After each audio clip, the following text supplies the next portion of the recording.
Sveiki visi. Šiandien pagalvojau rašysiu vieną video, kur truputį noriu papasakoti apie dirbtinio intelekto galią ir apie žurnalistinius tyrimus ir apie duomenis, kuriais mes disponuojam ir kaip čia tą galima padaryti visai gana paprasčiau gal negu buvo. Ir iš tiesų po paskutinio tyrimo, kur vakar paskelbiau apie ligonių kasų Innoforce ir Pro įmonių sąsajas ir didžiulės sumas, netoli 50 milijonų per 10 metų išėjusios tiesiog be didesnės konkurencijos. Gavau daug komentarų ir ten ačiū tau, sako, už sunkų darbą dar. Dėkoju, kaip aš sunkiai dirbau, bet iš tiesų aš nedirbau sunkiai. Gal dirbau truputį kitaip, dirbau protingiau, truputį kitų kampų žiūrėjau visą šitą, ką aš dariau, šitą tyrimą. Ir norėčiau pasidalinti su tais pačiais žurnalistais, galbūt dalis yra, kas žino, bet dalis, kas nežino, kaip galima tos, sakykime, tyrimus, ypač su viešaisiais pirkimais ir interesų deklaracijom daryti paprasčiau. Tai čia toks iš manęs gal tas video, parodysiu, kaip aš dirbu, ką aš darau, gal kažkam tai padės, gal kažkas viską žinos, dirbs dar geriau, super, gali komentaruose pasidalinti, kaip jiems sekasi, jeigu kažką mano, kad geriau daro. Tai šitam dirbtinio intelekto amžiuje tikrai nebijau pasakyti, kad tikrai ne viską žinau ir ten, bet ką žinau, to kol kas užtenka.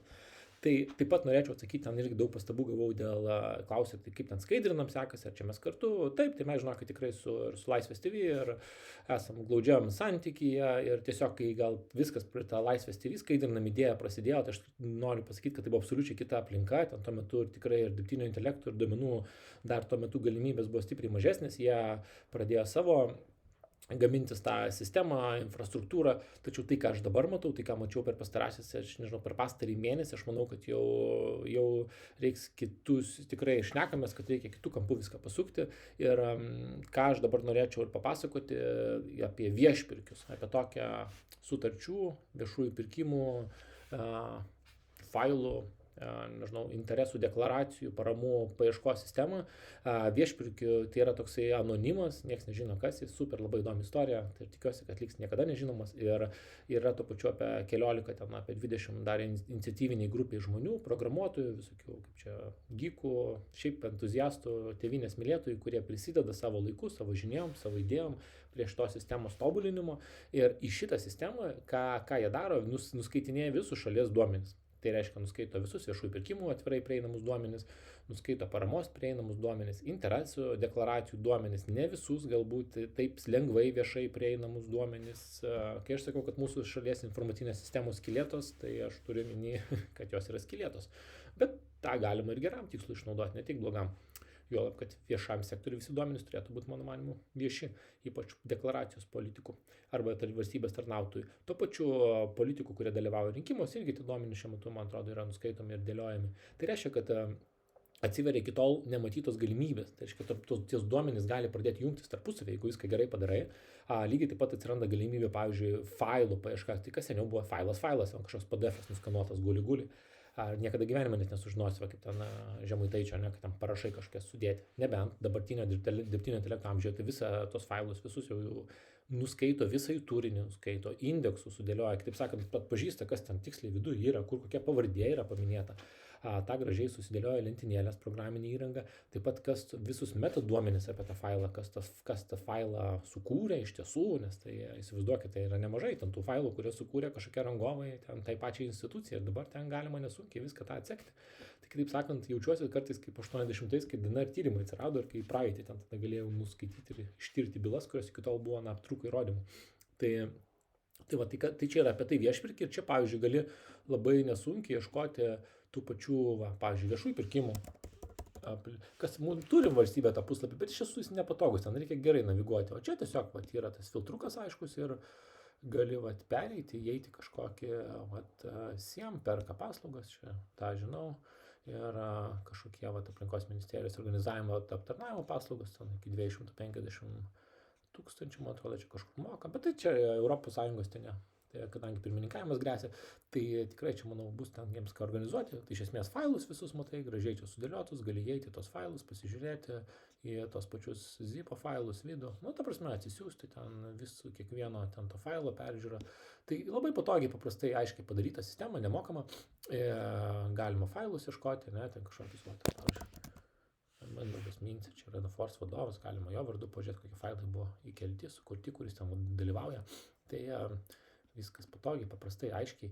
Tai čia yra, aš tik noriu parodyti bendrą funkcionalumą, kad būtų aiškiau, ta prasme, va, čia įeini, tas failas, apie jį, čia kažkoks nenori užsikrauti, ne taip svarbu, žodžiu. Tai yra šita sistema, kur ir sutartis galima peržiūrėti, jau sudarytas. Sistema kaip sistema, tikrai faina, gera, bet esmė, ką tikrai norėjau parodyti, kad čia vis tiek ta paieška jinai sudėtinga, ten turi kažką žinot, kažką ieškoti, bet kaip aš, pavyzdžiui, dirbu, šita sistema turi tokį MCP protokolą, gal nueisime, žodžiu, viešpirkį MCP, kitaip sakant, kas yra trumpai tas MCP. Seniau buvo toks API, tai reiškia, dauguma programų turėjo API, tai vadinasi kažkokį protokolas, kaip iš ta programa atiduoda duomenys kitai programai.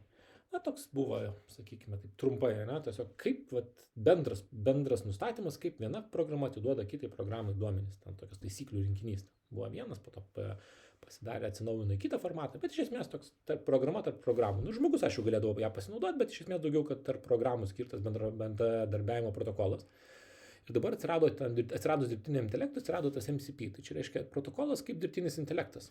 Siunčia užklausas į tavo programą ir gauna duomenis iš tavo programos. Kas yra ten kitaip truputį, kad jis jau pats dirbtinis intelektas nusprendžia, ko jam reikia, kaip to paprašyti, pasižiūri, pats paprašo, gauna, išanalizuoja, vėl kažko prašo, jis ten jau pats savo daro tą darbą. Tai vadinasi viskas, ko reikia, kad ta programa turėtų šitą MCP protokolą, kuris suteikia prieimą prie tos programos duomenų. Tai viešpirkiai yra šitą protokolą pasidarę ir jisai veikia. Dabar kaip jį naudoti? Aš galiu parodyti, parašyta, kas prieinama, sutartys, viešieji pirkimai, dokumentai, juridiniai asmenys, privatus interesai, dar ten tikrai ateis daug naujų įdomių duomenų.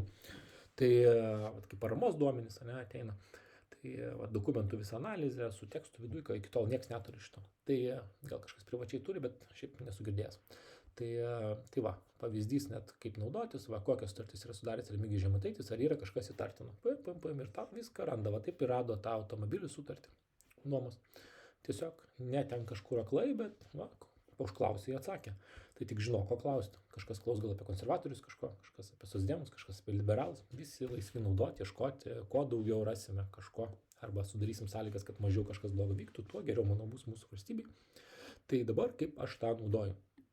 Atsidarom Cloud'e. Yra Cloud'e toks dirbtinio intelekto vienas iš variklių, Anthropic ruoštas, aš jau ChatGPT naudoju, dabar Cloud'e pradėjau naudoti, nes dar paprogramuoju, tai man jis iš principo yra įdomesnis ir naudingesnis. Tai šitoje vietoje aš kaip pasakosiu, kaip su Cloud'u tą pasidaryti. Tai dabar viskas, ko jums reikia.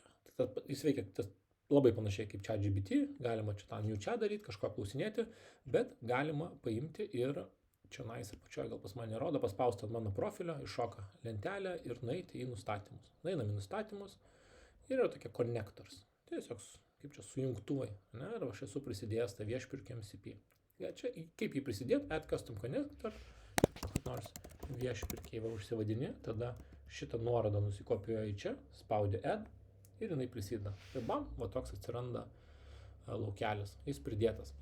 Kas toliau? Toliau jau galite eiti į tą new chat ir sakyti ten surask man viešuose pirkimuose, ten pavyzdžiui kokią nors paimkime, nežinau, aplinkos ministerija įtartinus pirkimus. Gali tokį paleisti. Aš dabar gal neleisiu, bet iš esmės tokį paleidus galime paleisti iš visų. Rodo, kad jis dabar čia pas save ieško, bando suprasti. Pam. Čia sakau, nemanau, kad ten, čia netikslas surasti kažką, nemanau, kad ras, čia labiau gal šiaip parodyti, kadangi pats dirbau už tą ministeriją, tai gal čia dar mano kokių pirkimų suras. Čia pavojinga, aišku, leisti. Bet jau čia rodo, kad viešųjų pirkimų, jau viešpirkį. Čia matosi viešpirkį integraciją naudoja, viskas, jau eina per čionais, jau per tiesiai per tą duomenų bazę, kurią tenais rodžiau. Jau ne per viešus šaltinius, viešus irgi pasižiūriu, jeigu reikia, bet čia eina per čionais. Tai žodžiu, vyksta šitas pirkimas, vyksta šitą analizę. Ir tai galima taip dirbti, taip aš pradžioje dirbau, bet po to supratau, kad labai daug kur mano kartojasi tie patys prašymai, ten jis tada kažkokių neranda dalykų, aš vėl iš naujo prašau, kad ten giliau paieškok. Ir tada Cloud'e turi tokį paprastą dalyką kaip projects. Ateini project, gali savo susikurti kažkokį projektą, kuriame tu dirbsi. Ir aš ten social media post, bet čia dar nieko nepradėjau daryti. Bandau apsirašyti, koks čia mano tikslas, kad noriu, kad jeigu kažkokį tekstą parašau, kad ką jisai tam tekste paieškotų, ką galbūt pasiūlytų, kažkokius pakeitimus, Bet dabar ateinam į public procurement analysis, ne, apsirašiau, kad aš viešus pirkimus noriu panalizuoti, tokį kartais turiu hobį, panalizuoti viešosius pirkimus ir ieškant didžiausios rizikos ir dar kažkokį straipsnį, kad galėtų iš to paruošti. Ta straipsnį, kur vakar parašiau, tai pasirašiau, bet ir visus tikriausiai daugumą aš jų rašau ir rašysiu pats, bet iš esmės, kad niekada nemaišo tikrai pasižiūrėti, kaip ten mato dirbtinis intelektas, kaip jisai kažkokių geresnių minčių pasiimti. Ir tai dabar atsidarai tą projektą, susikūriau, apsirašiau, kad public procurement analysis, tada, kad čionais ieškant didžiausios rizikos pirkimų ir kažkokius straipsnius parašiau. Tada labai svarbu, aš, pavyzdžiui, apsirašiau kažkokias instrukcijas bazinės šitam, kurios man kiekvieną kartą realiai to paties reikia. Kad ten, čia tokie klasikiniai, kad tu esi ten ir emocijų žurnalistikos tyrėjas, čia, kurių užduotis analizuojant viešų pirkimų informaciją, ieškoti rizikingiausių vietų, tada kokios tos rizikingos vietos, surašiau savo manimo, pirkimo skirto tik vienam tiekėjui, institucijos priklausomybės nuo vieno tiekėjo, pirkimo procedūrų nerandamumas, centriniai pirkimų portale, kartais būna dokumentų nėra tiesiog tenais, tai irgi taip įdomu, kodėl ten nėra, čia klaida, ne klaida, kas čia iš viso įvyko. Dažniausiai tai tiesiog betvarkė, bet vis tiek toks kaip indikatorius. Pirkimų turinyje vietų, kurios apriboja konkurenciją. Čia gal kartojasi su to vienam tiekėjui, bet iš esmės pirkimų turinyje vietų, kurios nėra būtinos ir iškelia kainą. Irgi įdomu, kitų kriterijų, kurios matysi kaip rizikingus, dokumentus analizuok nuodugniai ir iš esmės, nes kartais tai paviršiai prabėga, geriau užtruk ilgiau, bet atlik detalę analizę ir pateik atsakymą su kuo mažesnės klaidos tikimybė. Analizai naudok pirmiausia viešpirkėjai jungti, o po to visus galimus viešus šaltinius ir informaciją. Įmatysi, kad iš turinio galima suformuoti aštrius ir taiklius klausimus, pateik keletą. Jei pamatysi mano pasikartojančius klausimus ar kitas vietas, kurias vertėtų įtraukti į šį projekto aprašymą, informuok. Tokį parašai, tokias instrukcijas ir po to tu čionais dar yra failų sritis. Tai kitaip sakant, čia į tos failus gali susidėti kažkokią papildomą informaciją, kurią jis irgi pasitikrins. Tai pavyzdžiui, aš Innoforce ir Ligonių kasų tyrimą įsidėjau savo visą. Kad jis ateity galbūt, jeigu vėl kažkokį tyrimą darysime ten su ta įmonė ar įmonių grupė, ar ten su tais Ligonių kasom ar dar kažko kitu, kad jis jau turėtų iš karto sukramtyti informaciją čia sudėti ir galėtų ją iš karto, čia tokia pavardė, tai ten tame tyrime dalyvavo, ten jam žymiai mažiau ieškoti reiks, galbūt netiksliai ras. Informacija, kurią papildomai gali panaudoti. Čia savo tyrimus galite sudėti savo kažkokią informaciją, kuri jūs domina, manot, kad vertinga būtų, bet dirbant šitoj srity. Ir tada tiesiog pradedi eiti gali čia tokį. Muitinės departamento, pirkimus, kuriuose figūruoja Innoforce. Šitą įmonę atsitiktiniu būdu parinkau, tai čia nekreipiu dėmesio. Tiesiog pirmo pasitaikiusio. Ir tiesiog jisai ateina per integraciją, žiūri, tikrina sutarčių vertės, kokia pirkimų sistema, ten kiek čia kainavo, aukštas rizikas iš karto pagal tas mano, kad prašau pateikis, iš karto vertinti 10 metų su vienu tiekėju be alternatyvų, kažkur čia matytų jau girdėtos situacijas, bet tarkim, licenzijų palaikymas, čia vėl kažkokios sutartys, nėra iš viso, to failo nerado iš viso, kažkur tenais keistai, čia gal, nors turėjo šiaip tai būti. Ir vidutinės rizikos, tada palyginimo ir kontekstas, čia kažkodėl jis taip sugalvoja, kad čia aiškiai korupcija, tai aš nežinau, čia dirbtinis intelektas iš visos tos schemos kažkodėl taip nusprendė, kad čia kažkokia korupcija mato. Aš tai tikrai nuo to atsiriboju, aš jokios čia korupcijos nematau, čia dirbtinis intelektas tą mato. Tai jį galite teismą paduoti. Tai būtų įdomu sužinoti teismo sprendimą. Ir taip, toliau einame išvados, kažkokios šiandien, kas rastas duomenyse, lieka ta pati problema, net ir toliau, ko aš dar paklausiu, vėl yra kas nors apie muitinės patikrų rizikų vertinimo, įdomu, dar neturi prieimo prie šito rizikos vertinimo, ką muitinė, kaip pagal ką stabdo krovinius. Iš esmės, jau iš karto formuojama informacija, kaip čionais kas veikia. Ir detaliai analizuojama, žiūrima. Dabar, ką aš norėčiau gal jums ir, taip galima dirbti, naudojantis tiek duomenų, naudojantis tiek, čia žiauriai įdomu, šiaip tai gali rašinėti apie tas institucijas, klausinėti, žiūrėti. Tai kokį nori vieną dalyką pasakyti. Esmė, kad reikia šiaip tai gaudytis tame, ką tu darai. Čia gali tikrai užhaliucinuoti, gali ten dar tie varikliukai yra, kurie skiriasi. Opus ten geresnis, truputį brangesnis, tada ten sonetas pigesnis, paprastesnis. Tai galima ten high levelį daryti su sonetu, jeigu ten nori kažką pataupyti. Toliau su opusu, ten detaliau analizuoti. Tai visokių čia variantų atsiranda, bet iš esmės čia bazę parodžiau labai paprasta. tiesiog čionais eina, žiūri, daro, idealiu atveju, kaip kas ten daugiausiai laiko sugaištam, vis tiek kaip ten tie tyrimai darosi, tikriausiai kažkas kažkokį signalą gauna ir tada pradeda tą siūlų kamuolį vyniot. O čionais, kol atvinioji iki to high levelio plano, ne, ir tai užtrunka labai ilgai. O čionais tu iš karto gali padaryti, surodyti tos rizikingas vietas, na, tos kažkokius vaizdus. Ir, sakau, svarbiausia, reikia suprasti tą sritį, kurioje tu dirbi, kad tai, pavyzdžiui, statybos, ne, kažkokios. Nu, tai turi arba gaudyti statybose, arba tada jau žinoti, kas gaudosi. Ir tada gavus tą kažkokį planą pirminį, jau galima eiti per tas detalės, per kažkokias matytas atrastas rizikingas vietas ir tenais bandyti toliau nagrinėtis, kas vyksta ir iš to žiūrėti, ką galima, galbūt ar tikrai matosi kažkokia galbūt korupcija, gal keisti sutapimai, gal dar kažkas ir iš to ruošti kažkokią medžiagą. Bet na, viskuo pasitikėti ir pasakyti, kad čia dabar šitą padarysim, kaip aš jau užvadinęs su kokteiliu rankoje, tai čia gal taip, nu, kai labai gerai gaudytis turi to srity, tada gali taip daryti, bet šiaip tai rekomendacija yra tikrai turėti kažką, kas gerai gaudosi, o tau čia tiesiog rinktis informaciją bendrinio pobūdžio ir toliau tenais eiti į tą gylį kartu su ekspertais, kurie tą supranta. Ir manau, kad gali gautis visai puikia medžiaga. O mano tikslas, kurį aš matau, kad tikrai įvesti truputį tvarkos į visą šitą sektorių ir ypač dabar, kai rangovai tikrai nesupranta, kas čia vyksta, kai jos galima pagaudyti, parodyti, tos pačios institucijos irgi visą laiką ilgus metus tos pačios schemos veikia ir dabar yra geras momentas truputį papurtyti visą tai. Ir aš tikiu, kad tikrai čia vien šitie dalykai gali nešti nemažai pokyčių ir nemažai mūsų lėšų visų sutaupimo. Tai tiek iš manęs.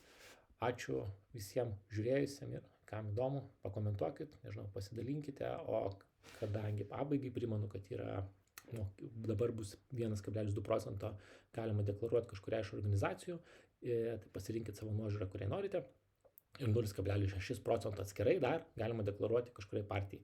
Tai esu plačiau aprašęs rėmėjas.lt, tai jeigu jūs tą nueisite tą puslapį ir padarysite pagal tas instrukcijas, ką aš esu parašęs, būsiu visiems labai dėkingas. Tėvynė irgi. Tai asmeninės naudos šiandieną, bet bendra nauda tikrai gana būtų aiškiai. Tai viskas plačiau surašyta rėmėjas.lt. Ačiū, iki.